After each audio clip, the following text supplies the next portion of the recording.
COVID-19, a disease that shook the world, a disease that broke down the man-animal viral barrier, a disease that brought into focus animal health. Zoonotic diseases, originating in animals and infecting humans, have been a major issue for decades. World needs not only healthy humans, but also healthy animals and healthy plants. This realization brought in discourse the concept of One Health, an integrated approach that aims to sustainably balance and optimize the health of people, animals, and plants. But the concept that the world is waking up to now has been in the heart of the Indian medical wisdom for thousands of years. Ayurveda, the science of longevity. Ayurveda gives utmost importance for One Health and interconnectedness between human, animal and plant. Because of this, Ayurveda long back started giving the explanation for betterment of all the three sectors together, which is being part of Ayurveda as total and as a part of three different streams. One Health, which is actually a rediscovery of Ayurveda's concept by modern environmental based groups, is that we have got yet to give a lot. For that we have to grow. We never talk about human health alone. That's why we have got Mriga Ayurveda, we have got Ashwa Ayurveda, we have got Pashu Ayurveda, and we have to separate saga of Vriksha Ayurveda, how to make plants more productive, how to change the characteristics of plants. For the general people, Ayurveda is a method of alternative healing. But in reality, Ayurveda is about sustaining life in its entirety, saving it even before it's harmed. It's not just about treatment, but about a process that must be followed to keep life undamaged, unhurt. Wellness is at the core of Ayurveda. Wellness for everybody, for every soul. Samadosha samakishcha samadhatu malakriyaha prasannatmendriya manaha swastha ityadhidhiyate.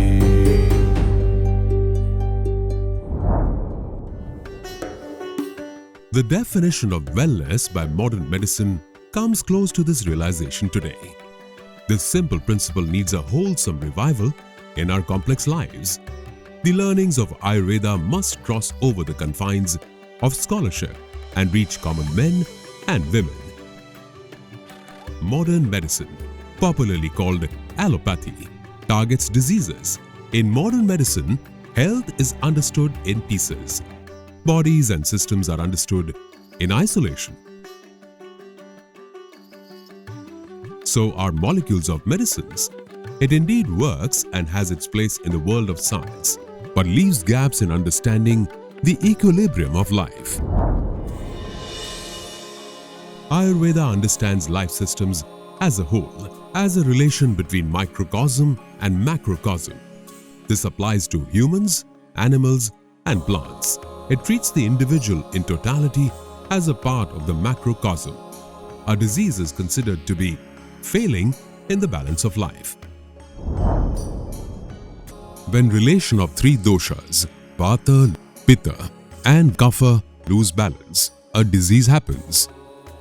Vata refers to movement, Pitta refers to metabolism and transformation, and Kapha refers to physical growth.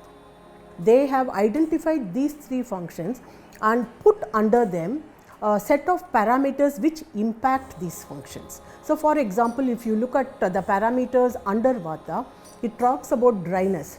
You know that dryness is, when there is increased dryness, movement is affected. That's what osteoarthritis is, right?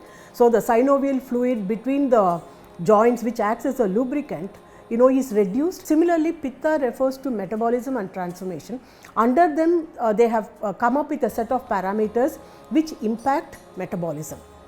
So, for example, temperature, Modern science also tells how important the role temperature plays in metabolism, and also pH. Of course, Ayurveda does not use the word pH, but it uses the word acidity. The logical inference that it refers to pH.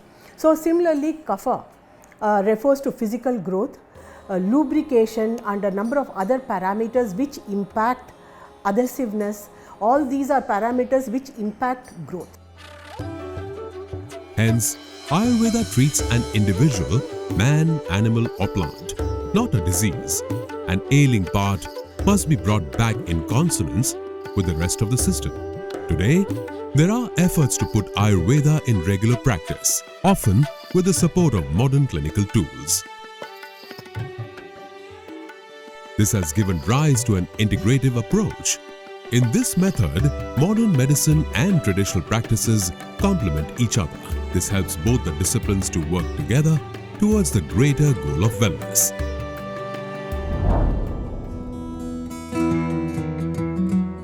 Let's take the case of Madhu, for example.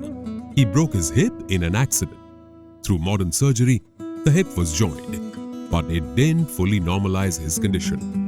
Now, he is being treated in an integrated facility with physiotherapy and Ayurvedic massage and medicine. Now, he has got back some mobility and has the feeling of betterment. ಕೆಲಸ ಮಾಡ್ತಾ ಇದ್ದೆ ಮನೆ ಹತ್ರದಿಂದ ಬಿದ್ದೋದೆ, ಸ್ವಲ್ಪ ಬೆನ್ನಿಗೆ ಏಟಾಗಿತ್ತು. ಆದ್ದರಿಂದ ಹಾಸ್ಪಿಟಲಲ್ಲಿ surgery ಮಾಡಿಸಿ ಅಲ್ಲಿ ಸ್ವಲ್ಪ ಬೆಟರ್ ಲೇಟ್ ಆಯಿತು ಇದು ರಿಕವರಿ. ಆದ್ದರಿಂದ ಆಯುರ್ವೇದಕ್ಕೆ ಬಂದಿದ್ದೀನಿ ಟ್ರೀಟ್ಮೆಂಟ್ ತೊಗೊಳಕ್ಕೆ. ಇಲ್ಲಿ ಅಭ್ಯಂಗ PPS ಅವರ ಅನುವಸ್ತಿ ಎಲ್ಲ ನಡೀತಿದೆ. ಈಗ ಸ್ವಲ್ಪ ಚೆನ್ನಾಗಿದೆ, ಬೆಟರ್ ಟ್ರೀಟ್ಮೆಂಟ್ ನಡೀತಾ ಇದೆ, ಫಿಸಿಯೋಥೆರಪಿ ಎಲ್ಲ ನಡೀತಿದೆ. ಈಗ ಸ್ವಲ್ಪ ರಿಕವರಿ ಆಗ್ತಾ ಇದ್ದೀನಿ. We have observed many patients of stroke where they have undergone standard of care, they've undergone physiotherapy, and they come to our center, and then when we administer our interventions, they seem to get better. So this is directly from the patients, and today we are also doing research around these areas and generating evidence. To me, integrative medicine means bringing best whatever is available today, whether it is from allopathy, whether it is from Ayurveda or any other system, bringing best what is available, which is in the best interest of the people and patient. That is evidence-based medicine. That is integrative medicine. And I must tell you that integrative medicine is not mixopathy. For immediate action, we can, or emergency medicine, we can, as an emergency medicine, we can adapt the allopathy. But after that, the complete curing, purification of the body, both in the physically, mentally level, Ayurveda is number one. Integrative practices highlight the fact that Ayurveda is not a static science. It evolves as Charaka observed. More than 2,500 years back, Sushruta undertook the first surgery. Sushruta Samhita is the first known treatise on surgery, or Shalya Chikitsa. Sushruta used ants for stitching and leeches for letting out impure blood. The practice still persists. In fact, with reconstructive surgery, medical leech therapy or MLT have found wide acceptance recently. 2.5 millennia back, Sushruta dedicated a whole chapter to leech therapy. Even before that, Charaka Samhita documented general medicine. His work is known as Charaka Samhita. In most parts, he restored the works of his predecessor, Agnivesha. He documented symptoms and treatments. Later, Vagbhat brought together the works of his predecessors in Ashtanga Samhita and developed 8 different branches of Ayurveda.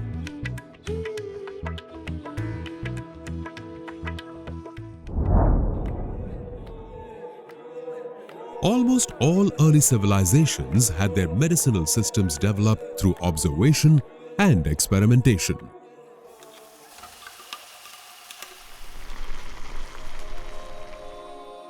But in Ayurveda, there is a systematic documentation which is unique. It is still being practiced. It is generally believed that there is no documentation, in Ayurveda. It's not true actually. So we have lost many Ayurvedic textbooks. Our Ayurvedic acharyas were prolific writers. And there have been acharyas, who have written 54 books, 55 books, in that time period. So we have lost most of them, but even whatever is still left, it gives you the kind of systematic and a very professional way, the information, clinical information has been documented. Ayurveda is a theory-based medicine. So there are theories, which form the foundation of how human system is understood and handled in Ayurveda. Ayurveda finds its origin in the early sciences, the Vedas. India started practicing this system of medicine 5,000 years back. It is said that it started with Brahma, the originator of life. This is considered as the conceptualization period of Ayurveda. Brahma merely means a mind which is connected, a mind which is free of Kam, Krodh, Madh, Lobh, Matsara, Ahankara, free of all the prejudices. And that is the mind of Ayurveda. That is the mind in which Ayurveda students and teachers should study Ayurveda. And that is the way you will get the best out of the subject. In Ayurveda, we have an approach to knowledge building that takes both the physical world and the world beyond into consideration. Now, this is called ontology. Epistemologically, there is a lot of similarity with modern medicine, but Ayurveda goes beyond.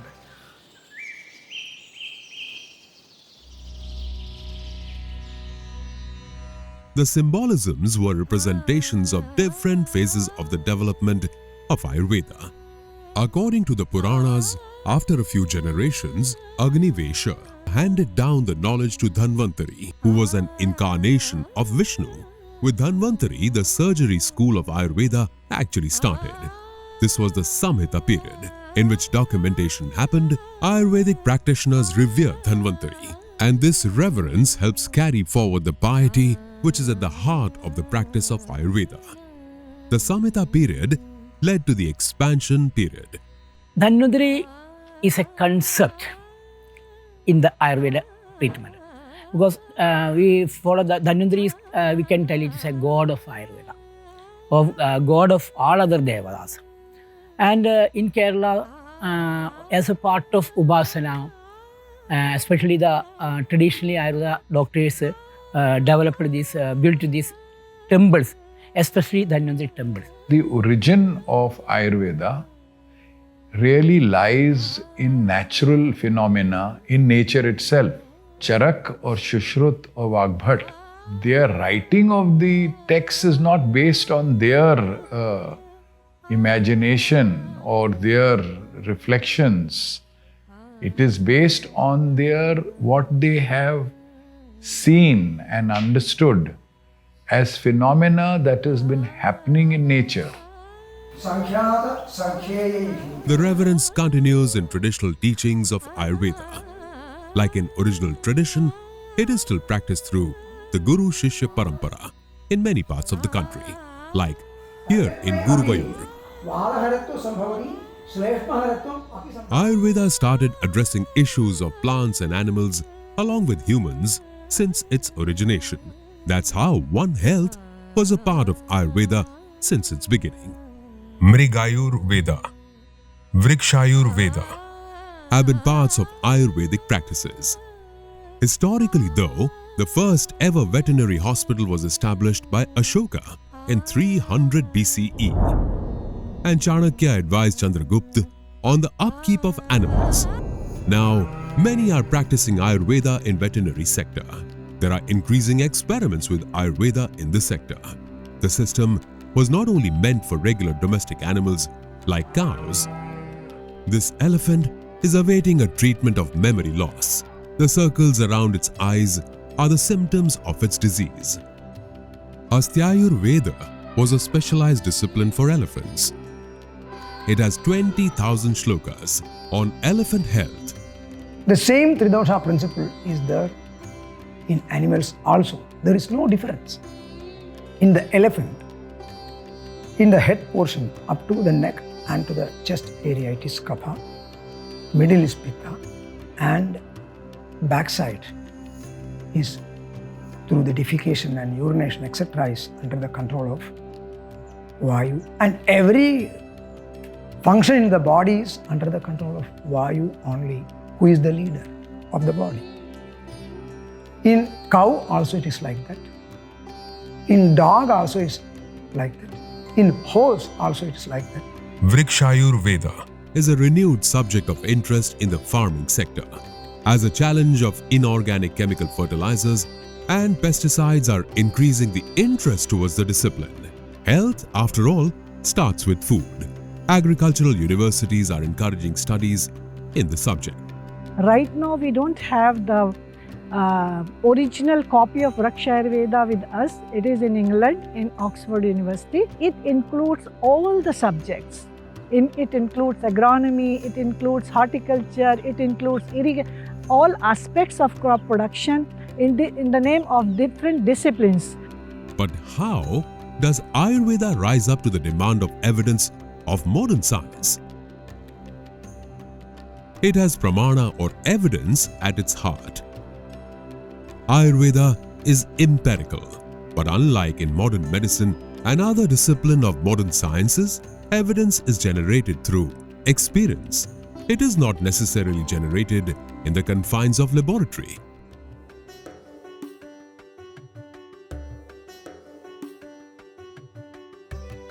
Observation of natural processes is the key to this experience. Repeated experiences lead to generic conclusions.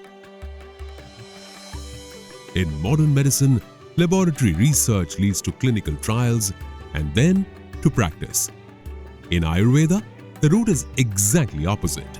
And unlike in modern medicine, Ayurveda does not believe in the principle of one size fits all. It leaves a lot of scope for customization and hence gives enough scope to a physician to be creative.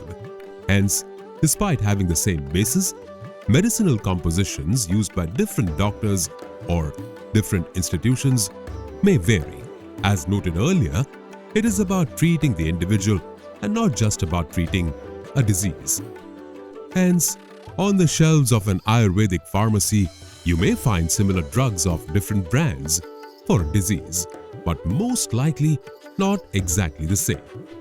There is no concept of a standard approved molecule. Modern medicine will rely more on the laboratory-based evidence, studies on animals and cells, and double-blind placebo-controlled clinical trials, which are also important. But Ayurvedic medicine, which comes with the holistic approach, you cannot reduce it only to one molecule, or one target.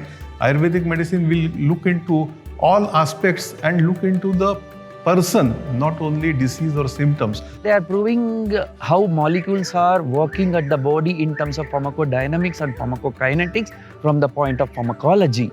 Because they are using the single entity or a single molecule, it will be easy for you to assess the efficacy. Whereas in case of herbs or the combination of the herbs or the formulation of the herbs, it is not a single entity or a single moiety. It is a combination of so many moieties. So when we understand this, rather than taking a pharmacology at the level of dynamics and kinetics, we have to go for a network pharmacology wherein which the combination of the moieties or the molecules are helping us to address the disease management. Sometimes this is misunderstood, that Ayurveda is a belief system. In Ayurveda, everything is developed, knowledge is created through a very rigorous process of questioning, of experimenting. But Ayurveda blends both experiment and experience. Ayurveda understands that this whole world cannot be understood only through the experimental model. After the experimental model, we also need to go into an experiential model. What Ayurveda says is what medicine works on one person may not work on the next person. So how can we do randomized controlled trials for such individualized, personalized treatment? We need other research models. But often, laboratory and clinical trials have validated the claims of Ayurveda. When we are doing the research with the modern technology, suppose ashwagandha we know which is an immunomodulator, but we have to prove in the test using the scientific technology. Then after proving, we can give to the scientific world. Ayurveda explains body composition through 5 Mahabhutas: earth, air, water, fire, and sky. These forms the 3 doshas, and the 3 doshas regulate the 7 dhatus or tissues. The tissues are rasa, rakta, mamsa, meda, asti, majja, and shukra. So, doshas are the subset of the larger nature's elements, and the doshas regulate our bodily functions. The human system is such a complex system, and there is more than one way of handling it. There are 2 things that you can do.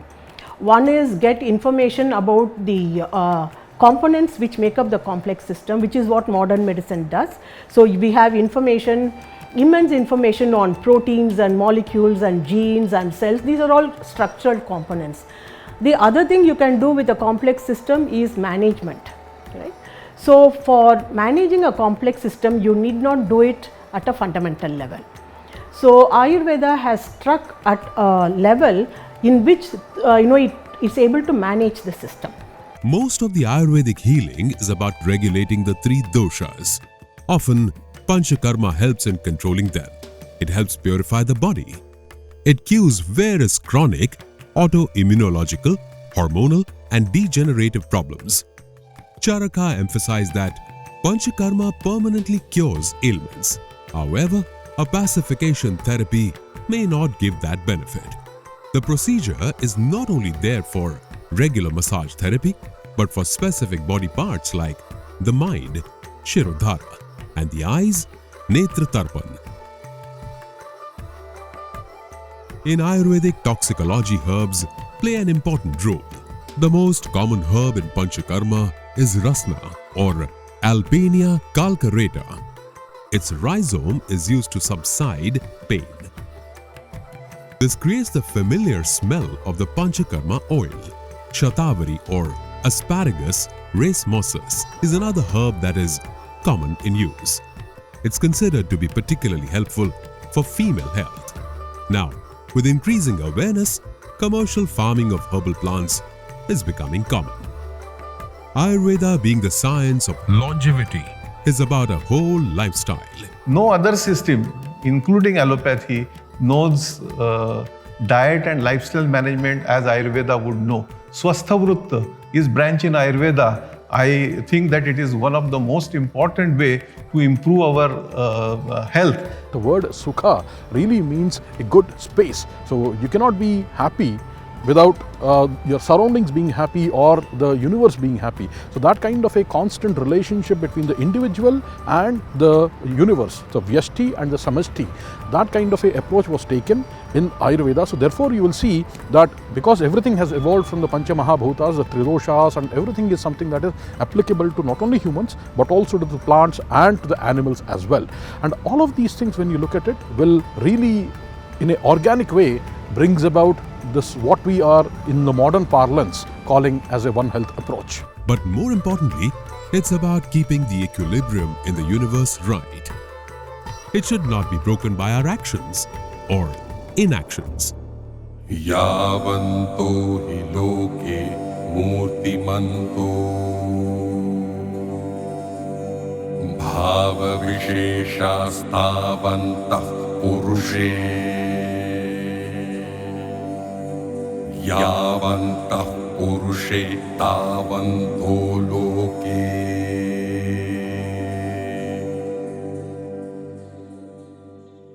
Yavanto hi loke murtimanto bhava visheshastavantah purushe Yavantah purushe tavanto loke Yavanto hi loke murtimanto bhava visheshastavantah purushe Yavantah purushe tavanto loke